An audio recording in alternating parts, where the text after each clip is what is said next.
Jesuit Catholic Perspective on Reality by Leilani Alamia and Alyssa Martin.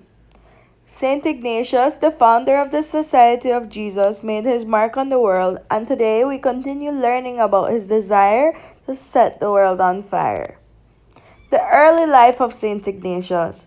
Saint Ignatius was born in 1491 in Aspisia in the Basque province of Givaspoa, in northern Spain. He was given the name Inigo Eneco, which meant my little dear, which he later changed to Ignatius, which meant the fairy one. Ignatius was the youngest amongst 13. When he was 16, he did not avoid sin. He served as a page to the treasurer of the kingdom of Castile, where he developed his gambling addiction, engaged in sword play, and dealt with female matters. In May of 1521, he was an officer that was fighting against the French for the territory of the fortress of the town of Pamplona in Spain.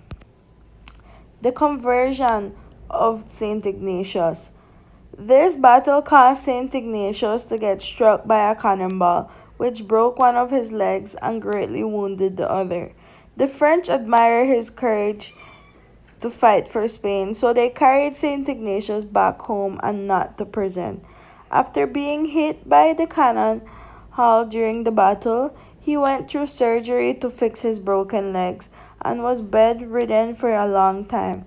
While he was unable to walk, he started reading about Jesus and his followers and all the good things they did.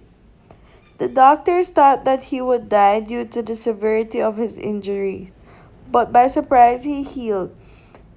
They called it a miracle. After that, he started his journey to follow in the footsteps of Jesus. He changed his mentality, lifestyle, and how he dressed. He traveled the land preaching the gospel and studied to become a priest. The life of Saint Ignatius after the conversion. Saint Ignatius, along with some of his companions, became ordained priest on June 24, 1537. He took 18 months acquiring experience in ministry while also being devoted to prayer. In 1539, a union was formed by Ignatius and his companions. In 1540, the Pope approved the union and the new order was in place with Ignatius as its office of general. It went by the name of the Society of Jesus, but is now known as the Jesuits. Ignatius wrote over 7,000 letters to different people that taught them about the love of Jesus and God.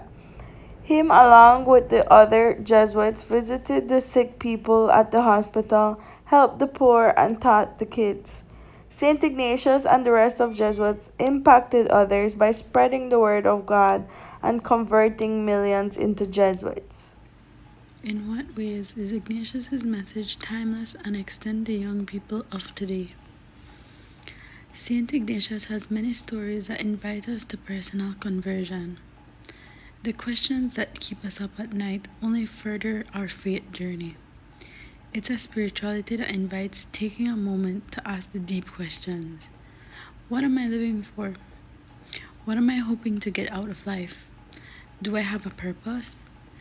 This makes his message especially timeless because no matter what year it is always important to reflect on oneself and to decide if this is who you want to be. This is especially important to young people of today because most teenagers these days are on social media and are only thinking about the mistakes of yesterday and not about the opportunities of tomorrow. Ignatius' message will help them realize that having faith in God will bring you one step closer to eternal salvation. How does Ignatian spirituality make life meaningful and reflective today? To start off, we often think that we can only make time for God when we slow down enough. Ignatian spirituality reminds us that God calls us right now, even as we juggle many roles and responsibilities. God seeks to be infused into all our activities and to offer us strength for our day-to-day life. Secondly, in a world that is overconnected in many ways, loneliness continues to rise. Ignatian spirituality helps us understand the ways God is always with us, inviting us into relationship, seeking us to complete us and make us whole. Lastly, Ignatian spirituality teaches us how to find God in our most mundane minutes, our most joyful moments, and amidst our most difficult questions.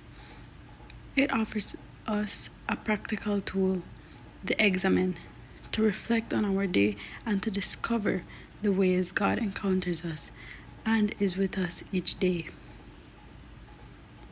Thank you for listening.